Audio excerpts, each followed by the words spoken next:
हम पढ़ रहे हैं बच्चों आपकी 10th क्लास की बुक फुटप्रिंट्स विदाउट फीट का चैप्टर नंबर 6 और आज हम करेंगे उस चैप्टर के question answers, the making of a scientist.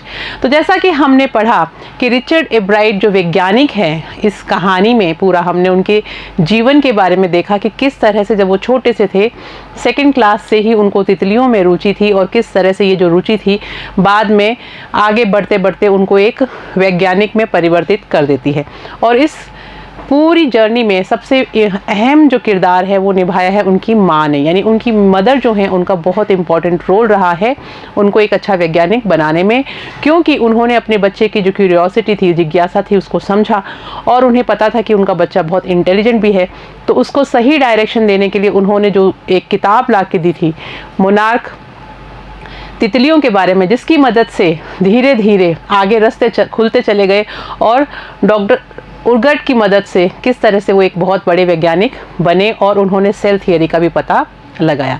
तो चलिए स्टार्ट करते हैं उसी चैप्टर के क्वेश्चन आंसर्स। तो चलिए शुरू करते हैं। पहला question, how did a book become a turning point in Richard Ebright's life, कि रिचर्ड एब्राइट की ज़िंदगी में वो जो किताब थी वो एक निर्णायक बिंदु किस तरह से साबित हुई। Ebright's mother gave him the book the travel of monarch X. Ebright की जो मदर हैं उन्होंने एक किताब दी थी उन्हें जिसका नाम था the travel of monarch X. At the end of this book, उस किताब के आखिर में the readers were invited to help study butterfly migrations. जो उसके पाठक थे उनको आमंत्रित किया गया था कि वो लोग अगर चाहें तो भाग ले सकते हैं बटरफ्लाई के माइग्रेशंस किस तरह से होते हैं उस स्टडी को आगे बढ़ाने में, यानी कि जो तितलियां हैं वो प्रवास क्यों करती हैं, इस स्टडी को आगे बढ़ाने में वो लोग भी अपना सहयोग कर सकते हैं। The readers had to tag the butterflies which were to be sent to doctor Urquhart. और जो इसको पढ़ने वाले जो पाठक हैं उनको बटरफ्लाइज को इकट्ठा करना था और उनके ऊपर एक टैग लगाना था जिससे कि बाद में जब वो बटरफ्लाई कहाँ पहुँचती है, कहाँ प्रवास करती है, उसकी जानकारी मिल सके और डॉक्टर उर्गट को उसकी जानकारी भी देनी थी। Catching various butterflies was not easy, लेकिन अलग अलग तरह की तितलियों को पकड़ना कोई आसान काम नहीं था।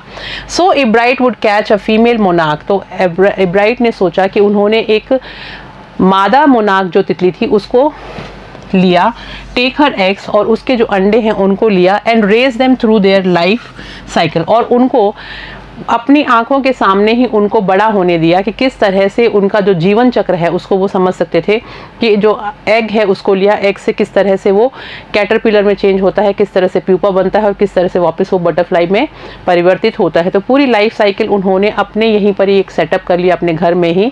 तो उन्होंने अपने घर पर ही ये जो एग्स हैं इनको इकट्ठा किया और उनको रेस किया और पूरी जो जीवन चक्र है मोनार्क तितलियों का उसको समझने की कोशिश करी। Then he would tag their wings and let them go. और उसके बाद में वो जब वो तितली का रूप ले लेती थी वो जो एग्स हैं तो उनको फिर वो टैग करके और उनको छोड़ देते थे। Thus the book turned him to be a butterfly raiser। तो इस तरह से जो किताब है इसने इन्हों एक तरह से तितली पालक भी बना दिया। How did his mother help him, उनकी मदर ने उनकी किस तरह से मदद करी। Richard Ebright's mother help him by encouraging his interest in learning. उनकी माँ ने उनकी मदद करी, उनका जो रुचि थी पढ़ाई में यानी लर्निंग में, सीखने में, उसको उन्होंने हेल्प करी, उसको प्रोत्साहित किया। She took him on trips, वो उसको प्रोत्साहित करने के लिए उनको यात्राओं पे ले जाती थी।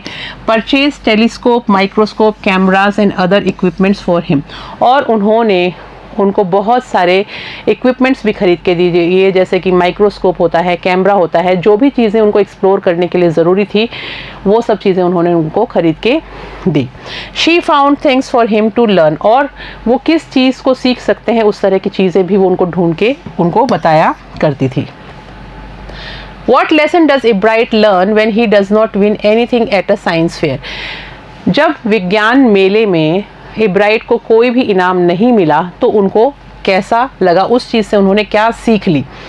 When Ebright does not win any prize at the science fair, जब एब्राइट को विज्ञान मेले में कोई भी प्राइज़ नहीं मिला, he learns that efforts will have to be made to conduct real experiments. तो उनको पता चला कि अब उन्हें प्रयास करने पड़ेंगे और एक जो वास्तविक प्रयोग होते हैं उनको करना पड़ेगा इन ऑर्डर टू विन, अगर वो जीतना चाहते हैं तो समथिंग, यानी अगर कोई भी चीज़ वो अगर जीतना चाहते हैं तो। No prize can be won by only making a neat display, क्योंकि कोई भी इनाम नहीं जीता जा सकता कि अगर आप सीधा कोई चीज़ को ले जाके प्रदर्शित कर देते हो तो कोई भी आप इनाम नहीं जीत सकते। आपको इनाम तभी मिलेगा जब आपने कुछ प्रयोग करा होगा, कोई काम किया होगा, रियल एक्सपेरिमेंट करा होगा, और तभी आप कुछ जीत सकते हो। What experiments and projects does he then undertake? उसके बाद में उन्होंने किस तरह के प्रयोग किए? He then undertakes these experiments and projects. उसके बाद में उन्होंने ये सारे के सारे प्रयोग और प्रोजेक्ट वर्क किए। He tries to find the cause. उन्होंने पता लगाना चाहा cause of A viral disease, एक विषाणु जनित रोग का पता लगाना शुरू किया। किस में? मोनार्क जो तितलियां थी उनके कैटरपिलर में, monarch caterpillars.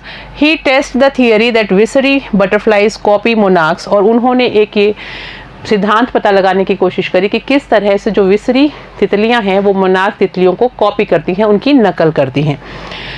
He finds out the purpose of gold spots on a monarch pupa, और उन्होंने जो मोनार्क प्यूपा होता है उसके ऊपर वो जो गोल्ड स्पॉट्स होते हैं 12 सुनहरी रंग के, उनका क्या रीज़न है, वो क्यों होते हैं, उनका क्या काम है, उसके बारे में भी पता लगाया। He grows cells from a monarch's wings, और उन्होंने मोनार्क जो तितली थी उसके जो पंख होते हैं उसके पंखों से सेल लेके और उसको भी एक कल्चर में ग्रो करके देखा कि किस तरह से इसके अंदर से क्या निकलता है जो इसकी ग्रोथ में हेल्प करता है। He shows that these cells develop into butterfly wings scales only if they are fed the hormone from the gold spots, और उन्होंने ये पता लगाया कि ये जो गोल्ड स्पॉट्स हैं इनके अंदर से एक हार्मोन स्रावित होता है, अंतःस्राव होता है, जो कि ये जो पंख हैं उनके अंदर स्केल्स को डेवलप करने में मदद करता है। He develops his own theory on how cell works, और उसके बाद में उन्होंने अपनी खुद की एक सिद्धांत का पता लगाया कि सेल किस तरह से काम करते हैं, यानी कि कोशिकाएं जो है वो किस तरह से काम करती हैं। तो इतने सारे काम थे जो रिचर्ड एब्राइट ने किए। What are the qualities that go into the making of a scientist? कौन कौन सी ऐसी क्वालिटीज़ होती हैं जो कि गुण होते हैं जो एक वैज्ञानिक बनाने के लिए ज़रूरी होते हैं। According to the author, लेखक के अनुसार 3 एस्पेक्ट्स और qualities go into the making of a scientist. कोई भी वैज्ञानिक अगर बनता है तो उसमें 3 चीज़ें होनी बहुत ज़्यादा ज़रूरी हैं। फर्स्ट, इंटेलिजेंट माइंड, सबसे पहले उसके पास तीव्र बुद्धि होनी चाहिए। क्यूरियोसिटी, वो जिज्ञासु होना चाहिए कोई भी काम करने के लिए।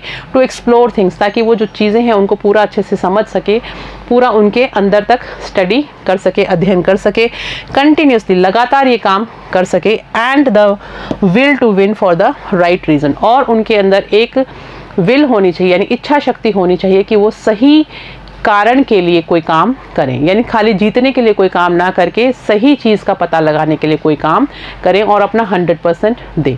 नेक्स्ट क्वेश्चन देखते हैं। Select the appropriate alternative from the following। अब आपको इस तरह के जो प्रश्न आते हैं उनको बोलते हैं MCQ, यानी मल्टीपल चॉइस क्वेश्चन। आपको एक प्रश्न दिया होता है, उसके 4 ऑप्शन होते हैं, उनमें से सही ऑप्शन को आपको टिक करना होता है। तो देखते हैं पहला प्रश्न, how many children are there in the family of Ebright. Ebright के परिवार में कितने बच्चे थे। ही हैज़ 2 ब्रदर्स, उसके 2 भाई थे। He has 1 brother and 1 sister. He was an only child, none of the above. तो हमें पता है कि इब्राइट जो है वो अकेले ही अपने माँ बाप की संतान थे, तो इसका आंसर होगा C, he was an only child. Next question देखते हैं। What Ebright did in kindergarten. Kindergarten जो था उसमें इब्राइट ने क्या किया। Collected butterflies, played with other children, learn swimming, participated in national games. तो हमें पता है कि जब वो छोटे थे, जब वो 2nd क्लास में थे किंडरगार्टन में, तो उन्होंने तितलियों को इकट्ठा किया था। तो आंसर होगा कलेक्टेड बटरफ्लाइज। नेक्स्ट देखिए, how many species of butterflies did he collect. उन्होंने कितनी तरह की जो प्रजातियां हैं तितली की वो इकट्ठी करी थी। हमें मालूम है कि उन्होंने 25 तरह की करी थी, तो डायरेक्ट आप लिख सकते हैं 25। नेक्स्ट देखिए, what was written in the book. जो किताब उनकी माँ ने उनको ला के दी थी उसमें क्या लिखा हुआ था। Monarch travel to France, monarch butterflies migrate to Central America, travels of Sindbad and the problems he faced, and interesting story about travelling. तो हमें पता था कि जब हमने चैप्टर में पढ़ा कि जो मोनार्क तितलियाँ होती हैं वो किस तरह से वहाँ से प्रवास करती हैं सेंट्रल अमेरिका के लिए, तो इसका ऑप्शन जो है वो होगा B. What was the study in his second year in high school? अपने हाई स्कूल के सेकेंड ईयर में, द्वितीय वर्ष में उन्होंने क्या स्टडी करी थी, किसके बारे में पढ़ा था? Discovery of an unknown insect hormone, discovery of food of monarchs, discovery of migrations, none of the above. तो ऑप्शन इसका है A, discovery of an unknown insect hormone. उन्होंने एक इंसेक्ट हार्मोन के, कीट के हार्मोन के बारे में, अंतःस्राव के बारे में पता लगाया था। Answer the following questions in 20 words only. लगभग 20 शब्दों में आपको इन प्रश्नों के उत्तर देने होते हैं। What work of 22-year-old scout excited the world of science, यानी कि जो वैज्ञानिक दुनिया थी उसको किस चीज़ ने उत्तेजित कर दिया था, एक 22 साल के बच्चे के ऐसा क्या काम किया था जिसने सब जगह हलचल पैदा कर दी थी। The youth of 22 years worked on how cell works that excited the science world, यानी कि एक युवा लड़के ने जो मात्र 22 साल का था उसने एक थियरी का पता लगाया था कि हाउ सेल वर्क्स, कि किस तरह से कोशिकाएं काम करती हैं, और इसने पूरे वैज्ञानिक जगत में एक उत्तेजना पैदा कर दी थी। Right about the family and childhood of एब्राइट, एब्राइट के परिवार और उनके बचपन के बारे में आप बताइए। एब्राइट वॉज द ओनली चाइल्ड, एब्राइट अपने घर में अकेला बच्चा था। His father died when he was in 3rd grade, उनके पिताजी की मृत्यु हो जाती है जब वो 3री कक्षा में थे। ही ग्रू अप इन पेंसिल्वेनिया, और वो पेंसिल्वेनिया में बड़े हुए। DNA is the blueprint for life, how, DNA जो है वो जीवन का एक ब्लूप्रिंट कहलाता है, कैसे? DNA is the substance in the nucleus of a cell, DNA जो होता है वो एक पदार्थ होता है जो कि कोशिका के केंद्रक में होता है, उसके न्यूक्लियस में होता है। इट कंट्रोल्स हेरिडिटी, और वो हेरिडिटी को यानी आनुवांशिकता को नियंत्रित करता है। Thus it is blueprint for life, इसलिए ये जीवन के लिए एक ब्लूप्रिंट होता है। What book given by his mother opened the world of science to एब्राइट, कि एब्राइट के लिए विज्ञान जो है उसके रास्ते कौन सी किताब ने खोल दिए जो उनकी माँ ने उनको ला के दी थी। His mother gave him children's book named The Travel of Monarch X, उनकी मदर ने उन्हें एक बच्चों की किताब ला के दी थी जिसका नाम था The Travel of Monarch X, opened the world of science to Ebright, जिसने विज्ञान की दुनिया जो है उसके रास्ते उनके लिए खोल दिए थे।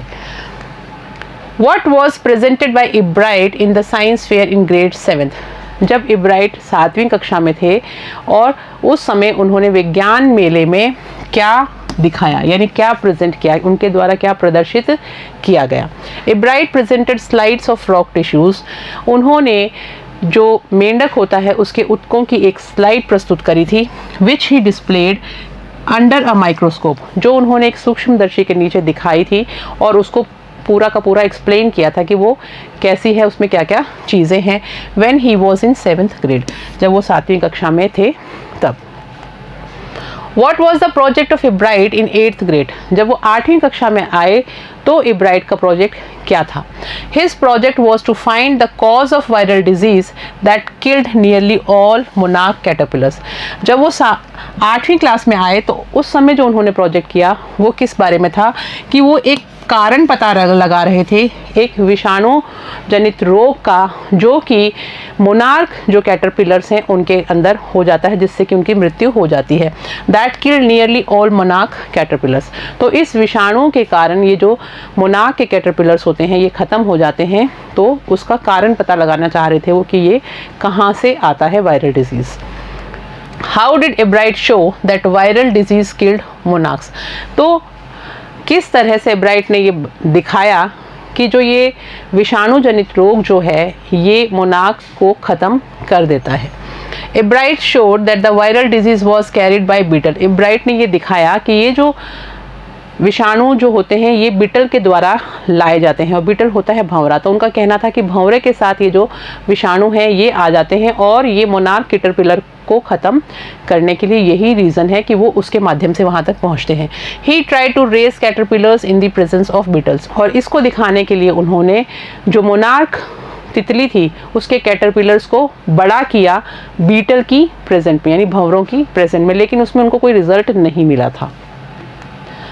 What is the purpose of 12 tiny gold spots on a monarch pupa? जो मोनार्क का जो प्यूपा होता है बटरफ्लाई का, उसके ऊपर वो जो छोटे छोटे 12 स्पॉट्स होते हैं गोल्ड कलर के, उनका क्या काम होता है। The purpose of 12 tiny gold spots on a monarch pupa is not ornamental. ऐसा मानते हैं कि ये जो 12 रंग के गोल्ड यानी सुनहरे रंग के जो स्पॉट होते हैं मोनार्क प्यूपा के ऊपर, ये कोई ऑर्नामेंटल नहीं है, यानी एक खाली दिखाने के लिए, खूबसूरती के लिए बने हुए नहीं होते हैं। दे प्रोड्यूस अ हार्मोन, वो एक तरह का अंतःस्राव करते हैं, necessary for the full development of butterfly, जो ज़रूरी होता है बटरफ्लाई के पूर्ण विकास के लिए। तो हार्मोन निकलते हैं इनके अंदर से जो बटरफ्लाई की ग्रोथ में हेल्प करते हैं, इसलिए ये होते हैं। What fact did Ebright find about the starling bird?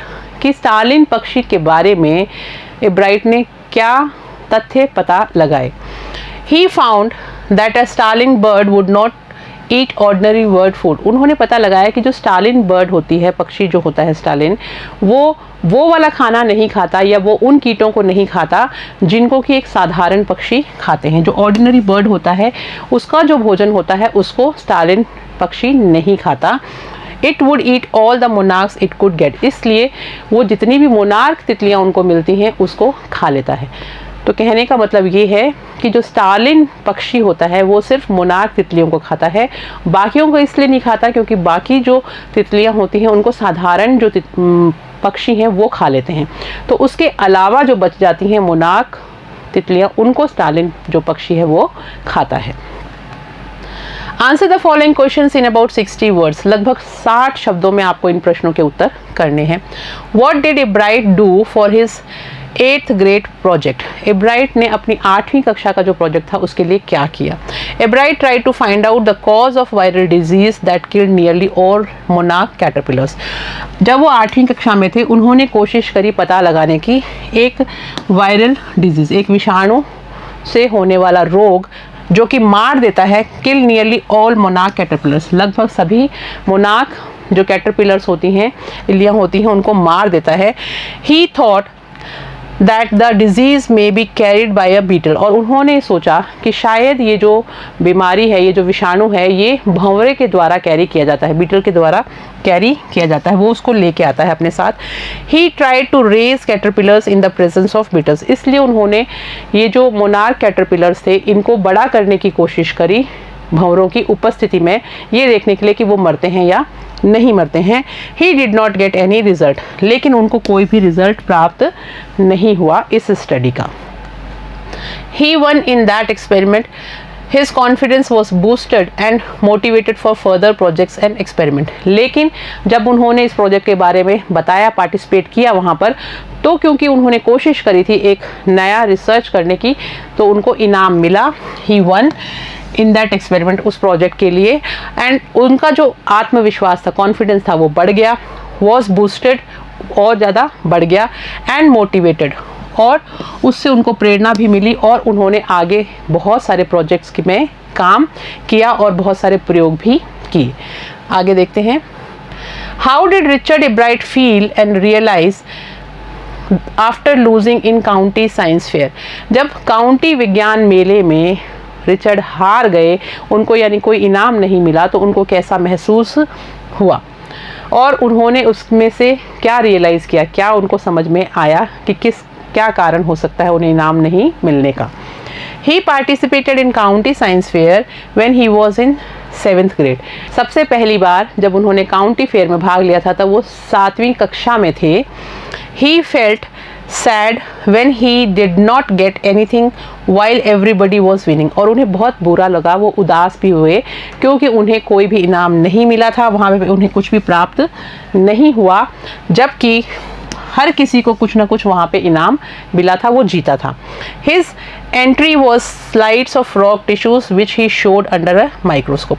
तो जिस प्रोजेक्ट के लिए उन्होंने दाखिला लिया था, प्रवेश लिया था वो ये था कि वो ये दिखाना चाह रहे थे कि किस तरह से जो मेंढक के जो उत्तक होते हैं उनके अंदर क्या क्या चीज़ें हैं उसको वो समझाना चाह रहे थे, उसमें उन्होंने भाग लिया था। His entry was slides of frog, यानी वो जो मेंढक की स्लाइड्स थी वो उसके टिश्यूज, उसके उत्तक जो होते हैं उनको वो दिखा रहे थे। विच ही शोड, जो उन्होंने दिखाए अंडर अ माइक्रोस्कोप, और सूक्ष्मदर्शी के अंदर उन्होंने उसको दिखाया।